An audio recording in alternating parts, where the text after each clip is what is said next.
Hi, good people. Welcome back, and thank you so much for joining me. Today, I'm going to review this book by Chimamanda Ngozi called Notes on Grief. This book was given to me by my sister in law. It's less than 70 pages, and I just took a day, though I had other things to do, but I just took a day to read this book. So, it's a personal book, it's raw. She talks about herself and what she went through after she lost her dad in 2020. And as I read this book first, there are reviews. Yes, so the first one, it says Loss on Grief is a moving account of a daughter's sorrow, and it is also a love letter to the one who has gone. She is saying don't go. She is saying goodbye, and she's also saying sorry. Financial Times says it is the sense of disbelief, the messiness and confusion with which we meet the loss of our loved ones that Adichie describes so well. More than any other piece I've read recently, Adichie's book captures the harshness of mourning. So, in this book, I can relate in so many ways. People grieve differently, but I can relate to some of the words that she's saying. First, when you get the news, the first chapter, I'll not read through it. I'm just going to give some what I've observed. Like when she got the news, she was in disbelief, and there is how you react to the bad news. So at some point, the brother was joking. The brother Kene will jokingly say, "You better not get any shocking news in public, since you react to shocking by tearing off your clothes." Yeah, you're in public and you get the news and you start tearing off your clothes like a mad person. Personally, when I received the news on 23rd of September at 6:55 a.m., I wish I could unhear what I was told. Yeah. And through that, maybe we can just, for her, it was through a Zoom call and she was out of the country. She comes from Nigeria. I don't know. I don't have to say who Chimamanda is. She's a Nigerian. She's a born Nigerian author who lives in the USA. I think most people know her, and she's among my sister's favorite. Like Purple Hibiscus, that book. Anita had that book. It's so difficult to refer to her. In the past, she had that Purple Hibiscus. Actually, we have the book. She's the one who bought it by Chimamanda Ngozi. So she was out of the country when the dad passed on when he was in Nigeria. And it was during COVID in 2020. I can only imagine what she went through. So when she received the news, she just started tearing her clothes. The good thing is that she was in her house. Mine at 6:55, I was not at home, but I felt like the room was just, I don't know, that was the most heartbreaking moment of my life that I don't want to ever think about it. Even when I think about it right now, I just feel like there are chills over my body. And I just had to compose myself because my daughter had not yet left for school, and I knew the place that I was, I couldn't concentrate. So I waited for her to go to school, then I came back home. And I remember I called my sister Louisa and I realized she didn't know, she was not aware. And in my voice, she sensed I was the voice that I used. She knew I was not okay. Yeah, she might think I was shouting or something. Let me just say I was shouting, "Hey, umelala, bado umelala!" Like, and I didn't tell her anything. I just hung up when I realized she was not aware. I felt so bad for my brother Dennis because he's not in the country, and the person who relayed the information to him, it was through text, and it was just plain like hi. I'll not refer to how that person referred to him because it will be so obvious. Hi, so and so, Hatundi. Hatundi is my sister's middle name. That person loves referring to my sister's name with her middle name. Has just rested at Community Cottage this morning. As plain as that. This is someone who's out of the country, and the person, my sister was chatting at night in our group, in our WhatsApp group. So I don't want to imagine what he went through, but I feel like personally we should learn how to relay such delicate information to people who are bereaved. Personally, when my mom rested when I was in high school, my uncle came for me, and the person who relayed that information was the teacher who was in charge of guiding and counseling. So by the time they relayed the information to me, of course, I was in shock. I was still processing, but it was a good way. But when my sister, I was in shock because the person was like, hi, and the person was crying. And I knew he was the one with my sister in hospital. So I was like, hey, why are you crying? And what followed was, Anita is gone. And I was like, what do you mean?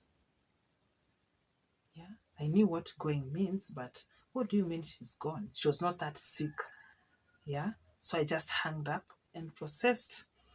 And I started calling people at home. I called my dad, he's off. I called my mom, off. My family friend, off. My uncle is not speaking. My aunt, anybody who's at home, they were not receiving at that moment. And it was a long 15 minutes. And the next time I called, and the person who had relayed the information, I heard my aunt's voice screaming at the background. And I knew, wow, it has happened. So that's how Chimamanda reacted by tearing her clothes. Then she goes in chapter 3 to say grief is a cruel kind of education. You learn how ungentle mourning can be, how full of anger it can be. And that first night, I remember I could not sleep. I couldn't sleep. I was alone. I felt like my heart just wanted to come out. I was so anxious. I wanted to go home that moment, but we had to be patient because we had to arrange for transport together with my siblings to know how we can arrive home. So I can only imagine Chimamanda, it was during COVID and she waited for all that while to go home. It must have been very, I don't have the right words to describe that. So there's some things that I can relate to. She saw through a video, a Zoom call, a video call, how people were coming home. So that's how you are like, no, why are they coming home? They should go. It's not true. My dad is not gone. When we traveled home on 24th, on Wednesday, and we arrived at home and we saw, and actually prior to that, on 23rd, there were many phone calls on my phone. I had never ever received many phone calls like that 23rd of September. People are just calling to ask, is it true? Is it true? So, when you ask me if it's true, I've not even processed the information. I know it's understandable. They want to hear from the horse's mouth because I'm the sister. But again, I was also in disbelief and I didn't know what to tell people. They say bad news spreads faster. So she saw people streaming to her home and she wished she was in denial. The denial phase is true. And I remember even I was also in denial. I didn't the whole time, even when I went home, I saw people, I was still in denial. The following day, I went to the morgue. I saw she was in the fridge. I was still in denial. When we went to get her, to bring her home, even in church, when the choir was singing, and uh, I come from a Catholic background, very staunch Catholic background on that note, and the songs they choose according to the occasion.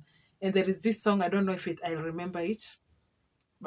It's sung by a choir in Migori, and it's like they're begging God, like, God, tunakuletea mtumishi wako. So I'll just say it's like they start by asking God, e Mungu wangu, tusikilize. And the words they were singing, they were like,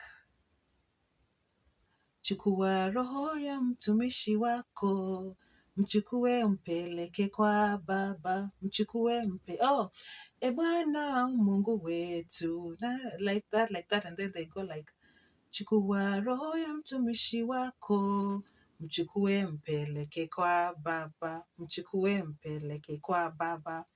And I'm like, who are they talking about? Mtumishi? Is that my sister that they're requesting Enyi malaika wa mbinguni, mchukue mpeleke kwa baba, mchukue mpeleke kwa baba. I was in denial. I didn't like. It didn't think that they were speaking. They were requesting the angels to take my sister to Baba. Oh, it's her. My God. So that's another part that I can relate to these notes on grief. And another part is the cultural things about her mom shaving her hair and all that. The good thing is my dad is a Christian. He does not. Uh, there are things that we do not follow, but still, Anita was a young girl, so yeah, we buried, and she was a Christian, a staunch Christian, so we buried her in the Christian manner. Yeah, so and there is this part that she says at home, people, when they got home, the wife can't be alone.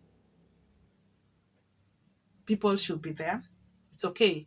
In an African community, when you lose a loved one, people will always stream. Yeah, which is a good way. But I remember after my sister's, when she rests, after we've laid her to rest, we had to come back to Nairobi. I wanted to be alone. So Chimamanda says, but what if she wants to be alone? Yeah. There are moments that I just wanted to be alone and just go through it. It helps, yeah, it helps. Then she could go through the parents' clothes at a place when they could visit her in the US. My parents called where the clothes hang in the closet of the guest room that my daughter calls grandpa and grandma's room. I touched my father's puffy olive jacket. In the drawer are his maps of Maryland and all that. So when you see the clothes of the person you've loved, obviously you'll have many memories and you'll still be in disbelief. That is what I usually even do with my sister's clothes. Even right now, the skirt I'm putting on, we shopped with her. Yeah, sometimes when I put on her clothes, the ones that she gifted me, I'm like, I cannot believe this. Even at home, we've just put her clothes somewhere because we are not yet, it has not yet sunk in that she's not here with us. So generally, this book, it's her personal experience with grief. Yes, and the how the Igbo culture, how it's done, how they do things during uh, that period of grief. Then there is this part that she says, I don't particularly like t-shirts, but I spend hours on a customized website designing t-shirts to memorize my father, trying out fonts and colors and images. On some, I put his initials J and A, and on others, the Igbo words Omekania, which are similarly in meaning both a version of her father's daughter and more exalt, more pride struck. Yeah, we've done that with my siblings too. We've branded t-shirts to show Nita was a warrior and her middle name Hatunde at the back. And I plan to do some of the things in her memories. I just pray that I'll do the right thing, and I pray for God's guidance when I think about things that I'll do to keep her memory alive. So she'll finish by saying, I am writing about my father in the past tense, and I cannot believe I'm writing about my father in the past tense. If you listened to me, I struggle with saying Anita was and Anita is, Anita had and Anita has. It's difficult referring to the loss of your loved ones in the past tense. I've had people say, I saw my loved one, they were ailing too much and now they've rested. But again, there are those people that die in accidents. You can imagine you've been with someone in the morning and at night they're no longer there. Yeah, for the sake of my sister, she was admitted for 4 days only. It, she was not that sick that you can say, oh my God, enyewe hapo aliteseka. At night, in the evening when we spoke, she told me she might be discharged the following morning. And she was so full of life. And she told me what she had eaten for supper. And what transpired between midnight and 6:30, it's only God who knows.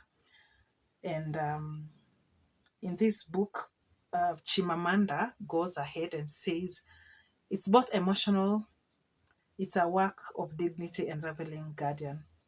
Grief is a cruel kind of education. You learn how ungentle mourning can be, how full of anger. You learn how glib condolences can feel. You learn how grief is about language, the failure of language, and the grasping of language. So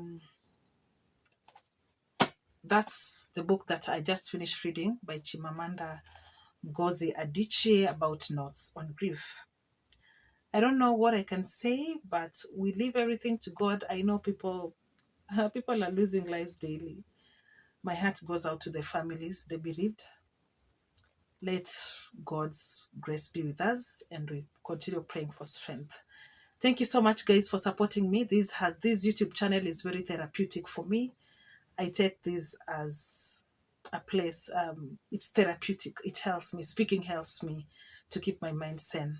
Right now, I have a patient that I'm taking care of, and I just need to be sane so that I don't lose it.